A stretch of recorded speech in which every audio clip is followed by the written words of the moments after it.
So I'm listening to an episode of the David Pakman Show, and he's commenting about a statement that General Flynn made during a speech about a fancy new gun that he was just gifted.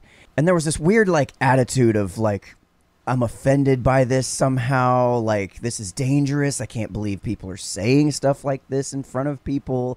And it was this breathless commentary about some kind of just throwaway joke that was said. And somehow he's taking it more seriously than literally anybody in the room or literally anybody watching this thing. Take a look. They gifted Flynn an assault-style rifle, and then Flynn made the remark about maybe I'll find somebody in Washington, D.C.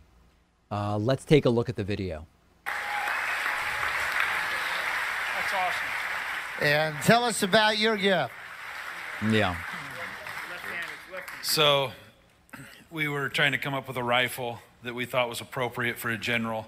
So we went with the old school woodland camouflage. So anyhow, this is one of our top quality guns. And maybe I'll find somebody in Washington, D.C. Whoa. Oh, my. And the crowd cheers about maybe finding someone in D.C. with his new shiny rifle. Now look, he seems really shocked that the crowd is eating this up. Like it just blows his mind somehow. It's almost like, oh my God, I got to clutch my pearls now because, oh my God, this guy like said some really crazy stuff. He might find some, but who among you have not been in a group scenario and made jokes about murdering a politician, or those guys need to get the hell out of there, or taking them out, or they need to die, or, whatever the phrase you may have used. I'm sure everybody in the room knows that you're just joking around, that you're not actually going to go do anything. It's just, it's a common joke, like a very common joke, especially among people who really don't like their government. And it's perfectly well within their free speech rights to say so.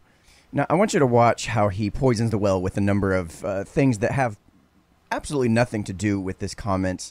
It's not even related whatsoever, but he's going to poison the well for you and then add this on to the end of the list as if it's something else to be fit within that group. Watch. Consider the level of humiliation that this country is enduring globally, thanks to the vestiges of the prior administration. Donald Trump continues to insist that he won an election that he lost, and the world laughs. We continue to struggle to get people vaccinated because of the anti-vaccine sentiment that exists overwhelmingly in Trump supporters, and the world cries because it affects everyone. And now, Donald Trump's own former National Security Advisor, Michael Flynn, gets a rifle as a gift and says, maybe I'll find some people in Washington. And the world is aghast at what is taking place in this country. The world is aghast. I'm pretty sure in war-torn countries where there's all kind of chaos and strife and struggle going on, I'm pretty sure they probably haven't seen this clip. They probably don't give a shit about this clip. And if they heard the clip, they'd be like, yeah, my government officials too. I totally get it. And they'd laugh their ass off because they're dealing with this shit on a day-to-day basis. Let's continue.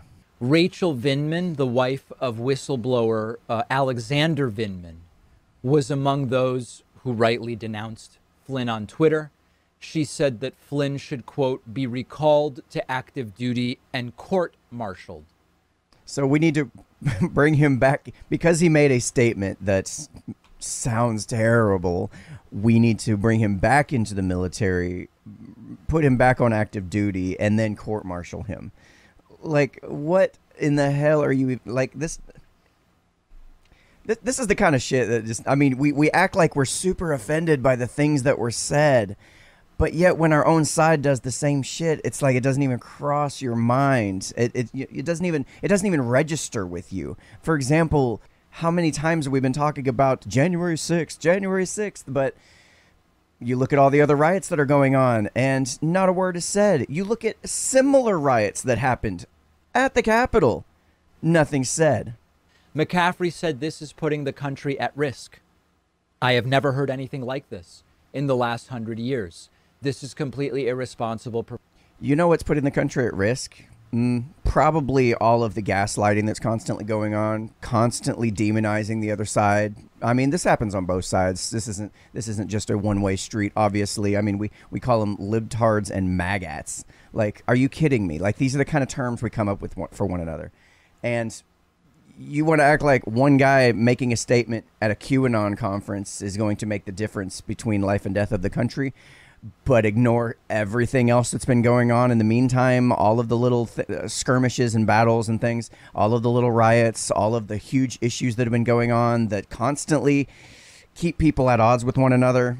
I don't know, man. You're talking about one guy making a statement. Yes, he's a high-profile dude.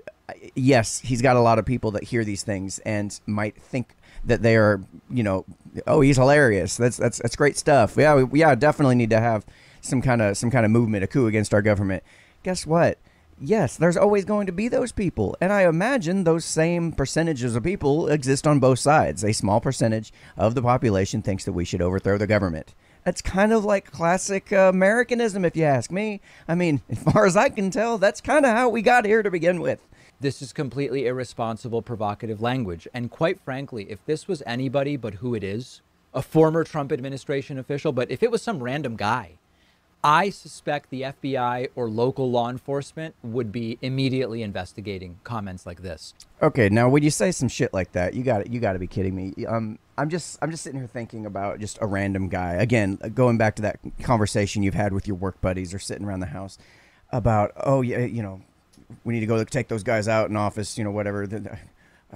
Just dumb comments that get made that never make, like, if the FBI investigated every comment that was ever heard, and I'm sure they hear them all because, we've got these fancy little devices here that are catching everything we say, the FBI would they would always have something to do. They would never, ever, ever run out of people to investigate. And if that alone was grounds to investigate somebody, man, I don't know what kind of country you think we'd be living in, but dude, use your damn head before you say shit. My biggest problem with David Pakman is that he sounds super smart, and he is super smart. I mean, I do hear what he's saying, and he makes some great arguments on a lot of topics. But you see the constant filter that everything goes through. All the stories that he says all goes through the same filter. And it's almost as if he doesn't even have the ability to see that he's doing the exact same thing as the other side does. I recently posted a small piece where I typed up the transcript of what David Pakman was saying. And all I did was replace a few little key words and phrases and topics. I didn't even change the middle paragraph of that piece at all. But if you would have read it as somebody on the right side, you would have agreed with it 100%. It's the same kind of rhetoric that both sides are using constantly. And we're acting like we're super offended by these things. We hear somebody say something dumb on stage for a laugh and a chuckle, and all of a sudden we're like, oh my God, he said something that's dangerous. People are going to die. Like, dude, use that intelligence for something worth actually talking about. I know you have this daily show you have to do, and I know you have to come up with content, but I really feel like this was one of those pieces that you just kind of felt like we had to say something about because I gotta fill space. It felt like it just fluff added to your show, honestly. Anyway, if you like this kind of content and you want to see me do more of it, just let me know in the comments section below. Smash that like button. Let me know what your thoughts, and I'll go ahead and keep on. And listen, if you hear somebody saying some dumb shit, send me the clip, and I'll see if I can comment on it. It doesn't necessarily have to be politics. I mean, this was just one that I heard that I was like, man, are you serious? You got to be shitting me. Anyway, y'all been watching the Unframe of Mind show, where we have uncomfortable conversations without a condom. I'm your host, Daniel Wagner.